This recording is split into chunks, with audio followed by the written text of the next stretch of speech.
Okay, welcome back. Dr. Lindner here. Now, in this picture here, we see 1, 2, 3, 4 sections. We see four quadrants.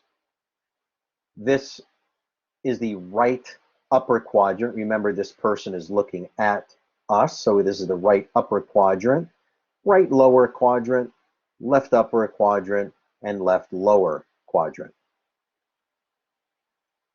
Now, it's important to know the terminology of right upper, right lower, left upper, left lower quadrant, because when healthcare professionals speak to one another, they'll say, patient came in with right lower quadrant pain. So what do we do with that information? Well, we look at the right lower quadrant and think, what organs and parts do we have here? So patient came in with fever, right lower quadrant pain, and cramping. We're thinking maybe appendicitis. Right upper quadrant pain, and they have jaundice or yellowing of the skin. We're thinking maybe cirrhosis of the liver or something going on with the gallbladder. So it's important to know the names of the quadrants and the main body parts within them. Besides quadrants, we have 9 regions. Okay, in the center, where the belly button is the umbilical region. Then there's an epigastric and hypogastric. Epi means above, hypo means below. So above the stomach, epigastric, below the stomach, hypogastric. Then there's a left lumbar, because this is the lumbar region, and then there's a right lumbar region.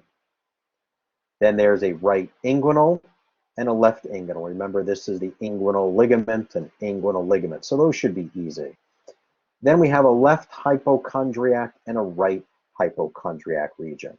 Chondria means the ribs, so hypo under the ribs, right hypo under the cartilage and rib cartilage. And again, same concept applies, drag and drop, umbilical region, epigastric, hypogastric. The hypogastric is also known as the pubic region because it's closest to the pubic bone. You have a left inguinal, right inguinal. The lumbars are also referred to as the flanks, so there's a right flank and left flank, or right lumbar and left lumbar region, and then a left and right hypochondriac. Umbilical is in the center, epigastric is above, and again, using the 9 regions, it's still the same concept. What organs fall within each of these regions?